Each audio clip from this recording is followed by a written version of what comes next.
Hello students, मैं श्री दीपचंद चौधरी महाविद्यालय ललितपुर से और आपका श्री दीपचंद चौधरी महाविद्यालय ललितपुर में आपका स्वागत है। आज हम होम साइंस एमए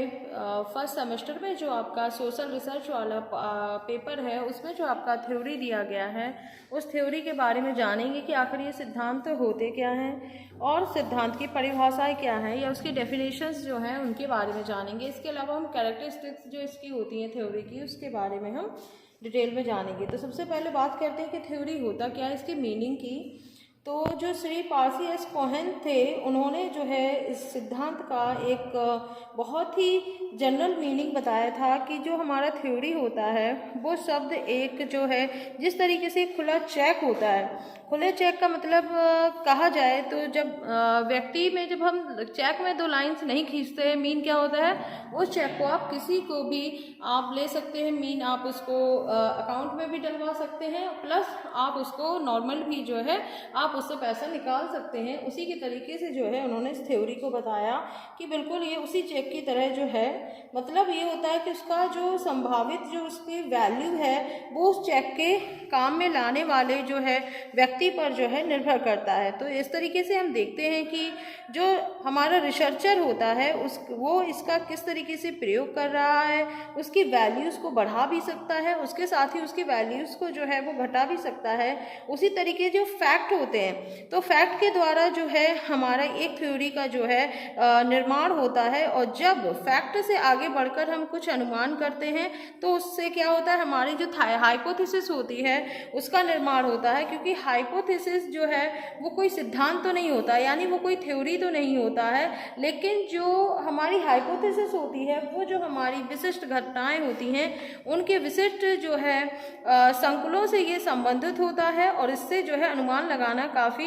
ज़्यादा जो है ठीक हो जाता है, जिसकी हम अगर उसके सत्यता का परीक्षण या टेस्ट करते हैं तो हमें जो है अभी जो है मालूम नहीं होता। जब हाइपोथेसिस की जांच व निरीक्षण के बाद, जब हम उसका निरीक्षण करते हैं, उसको ऑब्जर्व करने के बाद जो है आवश्यक जो अवधारणाएं होती हैं उनका निर्माण, और उसके साथ ही जो जितनी जो घटना का अगर संपूर्णता की बात करें तो अनुभाविक सामान्यीकरण जो है इससे कर लिया जाता है, तभी जो है एक थ्योरी जो है उसका निर्माण होता है या एक थ्योरी जो है वो डेवलप हो पाती है। इसके बाद हम बात करते हैं इनकी डेफिनेशंस की, कि थ्योरी की डेफिनेशंस की बात करें तो इसमें जो मोस्ट जो है वो है एक टी पार्सन्स की, और उसके साथ जो है विलार्ड जो गिब्स थे उनकी जो है ये दो जो है डेफिनेशंस हैं वो काफ़ी ज़्यादा अच्छी मानी गई हैं। तो जैसे हम देखें कि टी पार्सन्स थे तो उन्होंने कहा कि जो है theory would consist only in generalisation from now facts in the sense of what general statement the now body of fact would justify। Mean की जैसे जो थ्योरीज होती हैं वो कुछ जो हमारे फैक्ट होते हैं, कुछ तो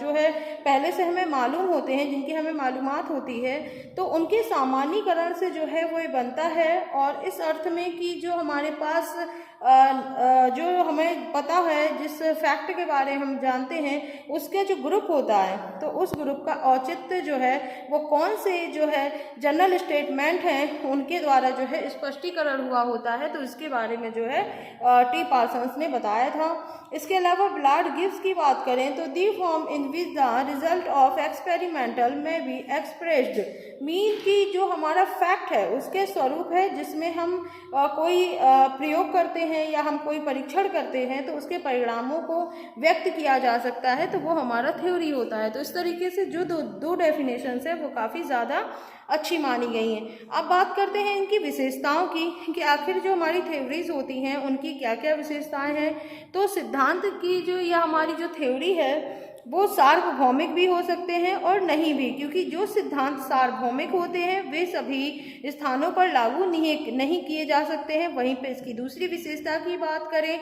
तो सभी सिद्धांत जो है भविष्यवाणी करने के लिए बराबर योग्य नहीं होते, क्योंकि जो हमारी थ्योरीज होती हैं वो भविष्यवाणी सदैव जो है वो सत्य नहीं मानी जा सकती हैं। थर्ड की बात करते हैं कि इसकी थर्ड विशेषता क्या है, तो जो हमारे जितनी भी थ्योरीज हैं वो हमारी एक्सपेरिमेंटल रूप से उपयोगी नहीं होते हैं, क्योंकि जो कुछ थ्योरीज का जो है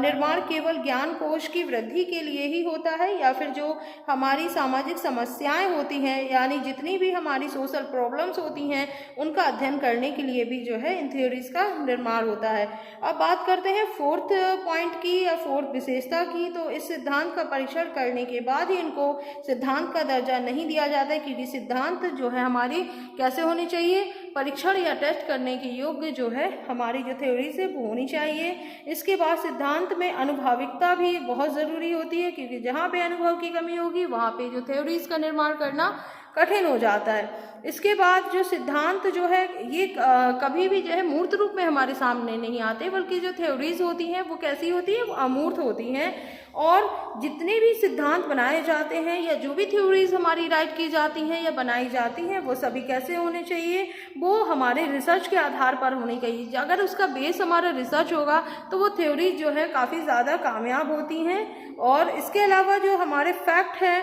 वो हमारे जो थ्योरीज के निर्माण की जो है वो मुख्य रूप से वो बहुत ही बड़ी यूनिट मानी जाती है, क्योंकि इसी के द्वारा, फैक्ट के द्वारा ही जो है हमारे सिद्धांत का निर्माण होता है। और इसके साथ ही इसमें अगर एक पॉइंट और जोड़ दिया जाता है कि जो है सामान्यीकरण, यानी कि सिद्धांत केवल तथ्यों के आधार पर बनाया गया जो है सामान्यीकरण होता है। तो हम सभी विशेषताओं के अगर निष्कर्ष निकालते हैं तो उसका कंक्लूजन निकल के जो हमारे सामने आता है वो है हमारा थ्योरीज का निर्माण जो है फैक्ट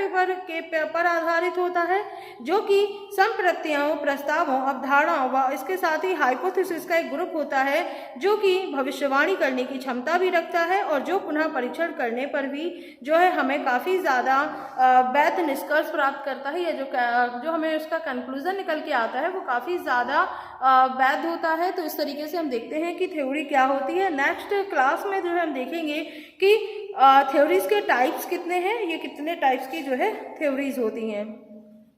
ओके, धन्यवाद, थैंक यू।